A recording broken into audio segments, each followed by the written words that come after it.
channel. I know you guys been waiting for another interview from us, and unfortunately Mr. Flavor is not here today, but there's so much go on, and on episode 3 we have another big guest and a guy that has been very famous in the football industry, has been in multiple finals, multiple competitions and tournaments. I want to welcome you guys to Mr. Winston Zeederberg. Thank you. Thank you for having me. So the first question that I want to know are you personally, how are you doing with us? I'm very well, thank you. Running around, but yeah, I'm good.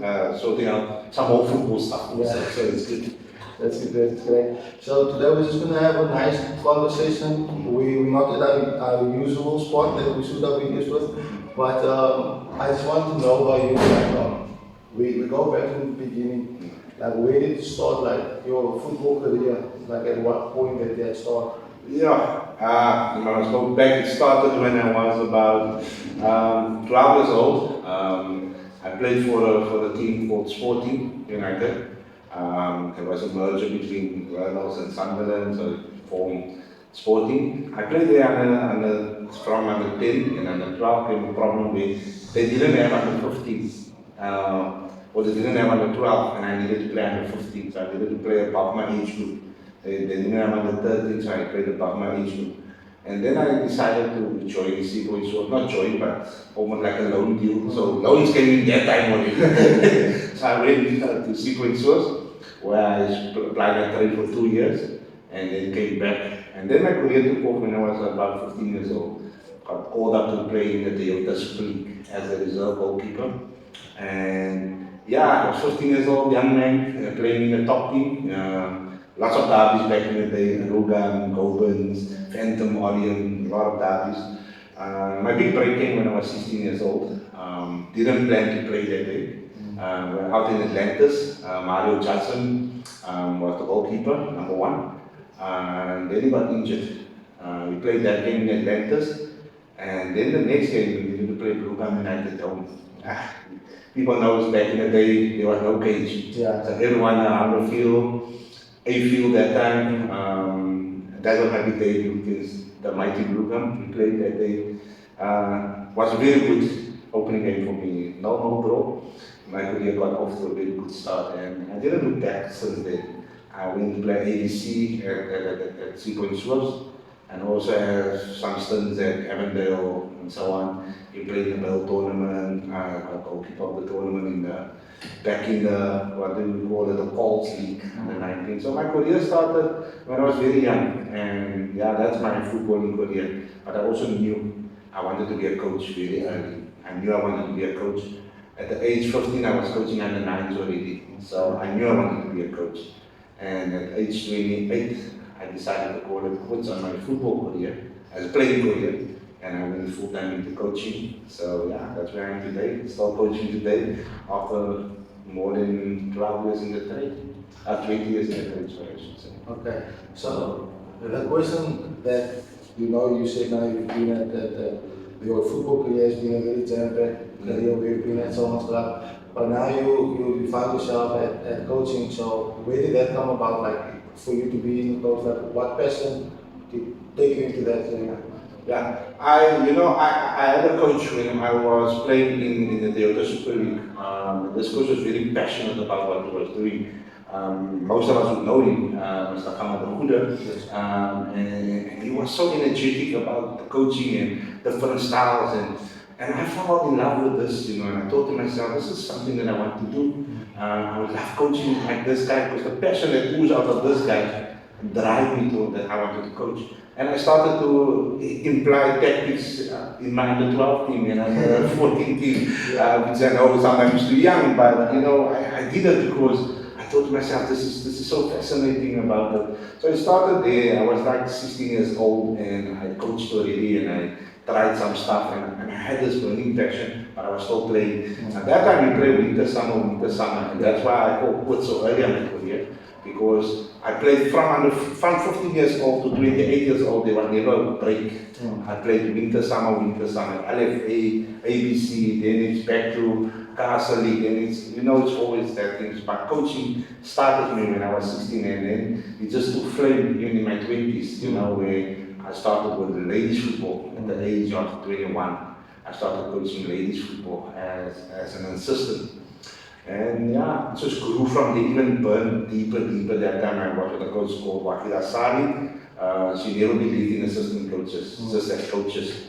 And I built my coaching from there, where it is today. I'm even more passionate today than I was when I started. Okay, so before we get into your coaching career, like just one question that I want to know is like your career spent over 20 years into that. Was there any setbacks that you had in your career as a goalkeeper? Because like a lot of keepers, that is always safe there, but you do get that one or two that has maybe the knee injury or that. Was there any setbacks? Yeah, I had a couple of setbacks also. I do have a couple of setbacks. Just when I was about to, that time it was a big battle in the Metropolitan between Mr. Andy Blau, myself, as goalkeepers, it was always a battle who's going to be the number one in the ball team between the two of us, And we battled for years until he left to go play for Ajax, back then in the Ajax. And my setback came also when I had the opportunity to go play for a team higher up, Saxon Rovers back in the day. They played in a now called Ep3, they played in that league. And my good friend Marwan Bantam, he organized me a trial at them, and I went for a training or two, and the coach was very happy, Mr. Alves was very happy, and he said to me, they're looking at signing me for the new season, because that was the end of the season.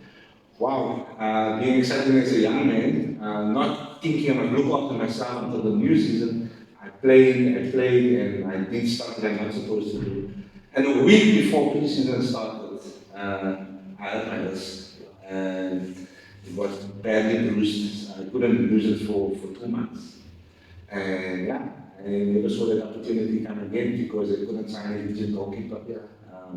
So yeah, I said every one of my major setbacks is my playing career. It was that when I got the wrist injury just before we needed to sign for Saxon Rovers.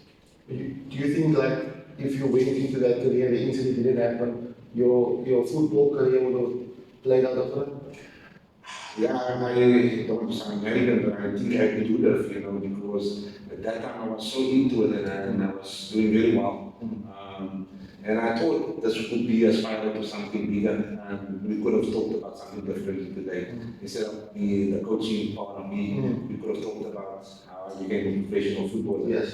So I think that was a major setback in that, and then I just, after that, didn't really push that hard because of the injury, always reoccurring and stuff like that. So I knew it's going to be an issue in the later years, and like I said, that's why also part of the reason at 28. I decided, I still have some problems with it sometimes now. Okay. So now the question that I want to know by you is like your love for the women's game. Where did that come about? Was at 21 you got into that career path and you still have more years in football to play. So where did that come about? We played at Bishop Labour Sports Field. We played against a team called United in the Toyota Super League. And before our game, there was a ladies' game. Santos played, I can't remember the opponents. Santos played against someone. And then I saw this ladies playing. And I thought, wow, this is so nice. I didn't know ladies playing, and that was the first time for me experiencing a ladies game live. And as I was watching, I got more interested, and I noticed, I realized I know someone that was playing. And this person was also the manager of the team.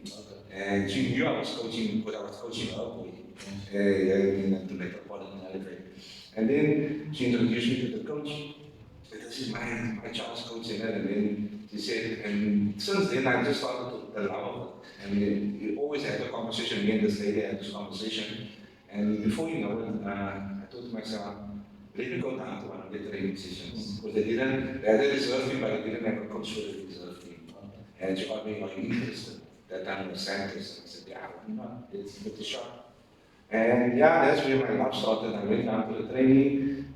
Me being the reserve team coach ended up me being the assistant to the top team. So just doing the reserve team also. So that was where my love started. And the way she treated me, like I said, Wakil Asani is a legend in the game, you know. And she treated me like an equal, even though I was just a junior coming into the ladies' game. She told me from the word go, there is no assistant coaches, we are coaches. If you have something to say, you say it, you know. And that's when my love started and it grew even bigger after that. I had my own team also, Golden's ladies, we went to Thailand. It was a operation, take everything, we took everything there. Obviously, finances caught up with us. Being one team that needed to pay almost 4,000 rand registration for the year got too much for us. And then I needed to call that also because I didn't have sponsors. The girls were motivated, but we didn't have the funding. So we just they went to minor clubs and stuff like that to continue playing. Some of them are still playing for me right now. Do you think that is one of the biggest problems we have in women's football? The sponsors isn't there as it is for men's football. 100%. And I think our sponsor sometimes is misinformed also about the game, the ladies game, because they always just assume the negative with the ladies game. They always just assume lesbianism and all those things with the ladies game, and they don't want their brand to be attached to that. But there's much more to women's football. That is not even affected in ladies football that much, because we can say can be said about the male game. You know, we have males coming out now to say they are males. You know, so I don't know why that is affected so in today's age. You know, but the ladies game is so under supported by our corporates. You know, I feel they can do so much more. I think everyone just want to give some money, whether it's GBV, gender-based violence. Everyone want to go. I always like tick a box. I gave money for that, so I'm fine. But no one wants to really put in the hard cash. But I must compliment the likes of Cecil that came aboard, you know, and said we want to put in money. Even back then, Ep3, they put that now, so they withdrew that funding. But Cecil is still with the ladies, and they're investing a lot of money. You know, even the new sponsor of Sava, you know, and all. So they also put a lot of money. And Olympics, you know, the moment, you know, Olympics came on board. So those are a few companies that is value ladies football, you know. So I feel we are very under supported in the ladies game. Yeah, but I will still remain hopeful that this will change in the future. Okay, so one question I would also love to know by you, like in your career of coaching in the women's game, like, what do you declare as a highlight in your career? Wow. I have a lot of highlights, and my highlights sometimes changes to what other people say as over trophies. My highlights come when my players makes the national team, and my one highlight I can remember was when I started out coaching on my own, and I did it and I worked hard. You know, you try everything, and when one of my players got called up, it was a big highlight. I just want to get that feeling on, because the next question was going to be like, what feeling do you get like when you see your player that you grew in to get there to the SLT, like what feeling is that? You know, it's like you getting a national corner. Words cannot describe how you feel when you get that mail or the SMS or something to say, please release your player for this following camp. This is what the player needs to bring. Just the excitement about it, you know, it is a confirmation of my outlook. Yes, I'm doing something right, you know. And over the years, that has been my passion, because I can mention a lot of highlights, you know, the Athens Stadium, the Coca-Cola Cup finals. I can remember I was in the final at the Olympic Stadium. Oh, I don't want to see how it looks now.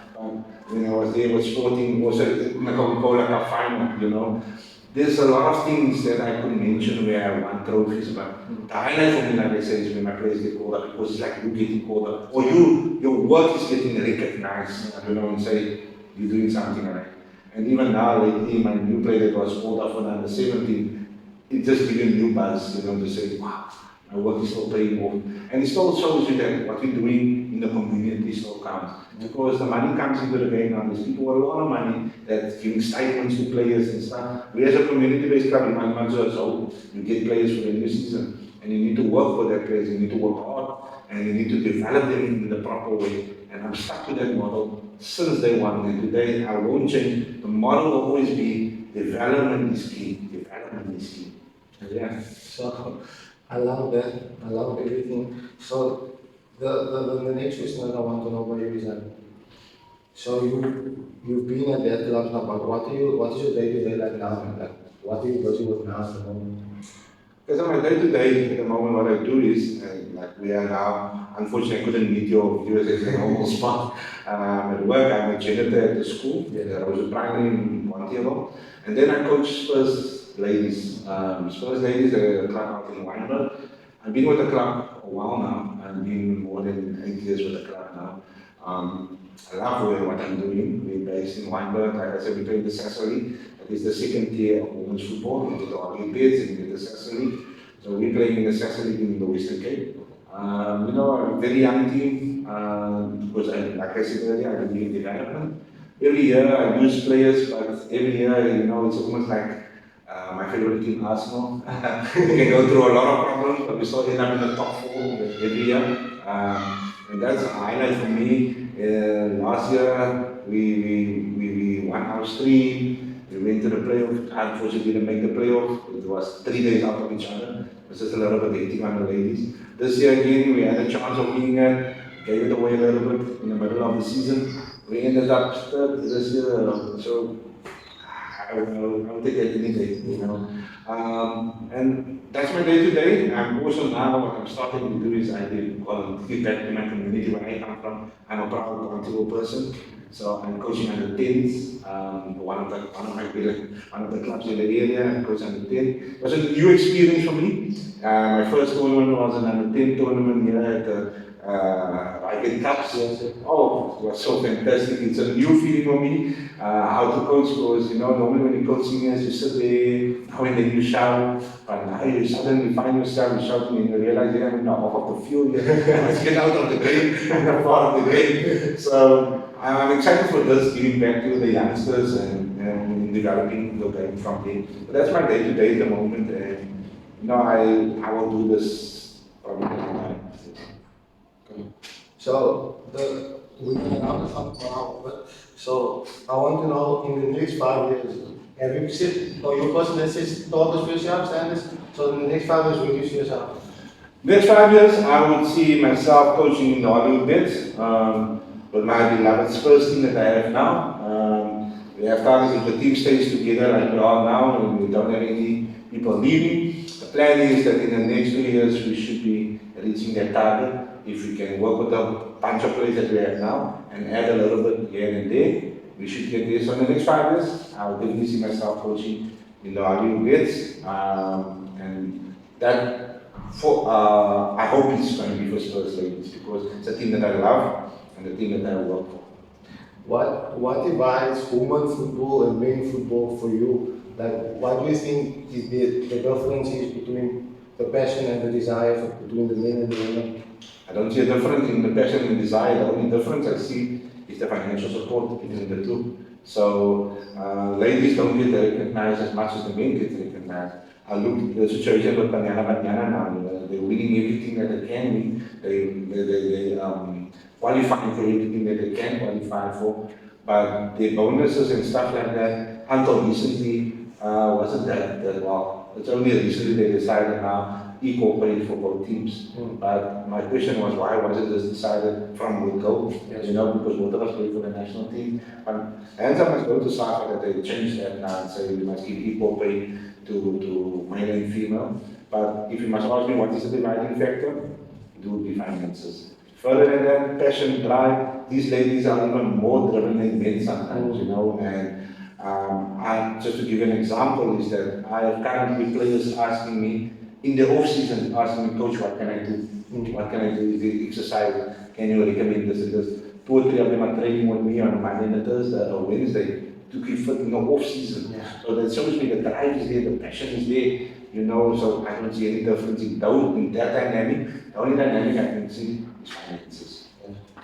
So at the end of it's a new thing that I want to implement in the interviews is where the reason for this whole thing is, as I explained to you in last week, is that I want people in the Cape Flats to understand that this is our heroes, because at the end of the day, you can go into YouTube, you can go into Google and you can search what has Messi got to get there, and you can search this, but the local heroes like yourself, like so many other people, like Mario, you can name a lot, right? Yeah. But you can't go into the social media and search them. You Because for me, I love to know more about people, and I've got to know you today. So for the youngsters out here watching, that is on the channel and watching, I want to ask you two words, and I want you to describe what does it mean to you, right?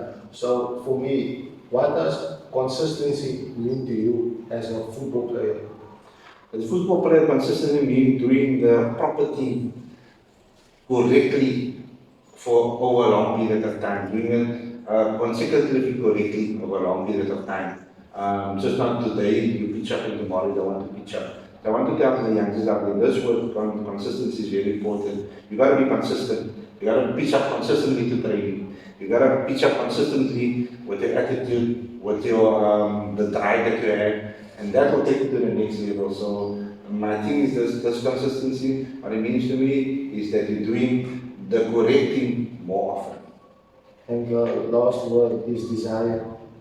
What does desire mean to you? Oh, desire means everything, you know. Because if you don't have a desire, you won't have the drive, you won't have the passion. You must have a desire for something. It's almost like I have a desire for a new car. Yes. So I'm going to work to get me that new car. And the same way in football. I have a desire to win trophies. That's my desire, is to win trophies. So I'm going to go out there and I'm going to want to win trophies. I'm going to work hard. I'm going to push. Even when the rain comes, when shine comes, when the storm comes, you got to push through, you know, because I want to explain it this way. If you are in a storm, you have one of two choices. You can stop and pull off next to the side. Or you can continue slowly through the storm. And once you get through the storm, you look back, you will see people still stuck in the storm. Yes. But you went through your storm and you're on the other side.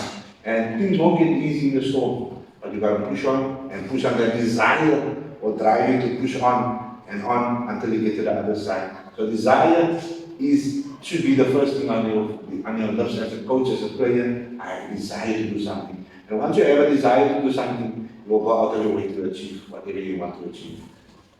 That was perfectly said from Coach Zeederberg. I want you guys to take in what Coach said, and I hope that with you guys, this is the third episode. With the first two people that spoke, I hope that there is a little bit of understanding of what we are doing here and what we expect from the youngsters of today, because the problem that we have with the youngsters of today is they have the talent, but the discipline and the drive and the desire is not there. 100%. So that's why I want you guys to watch what we are doing on the channel, and this is motivation for you guys to keep going and keep having that, right? So I want to thank you so much for giving me the opportunity to interview you.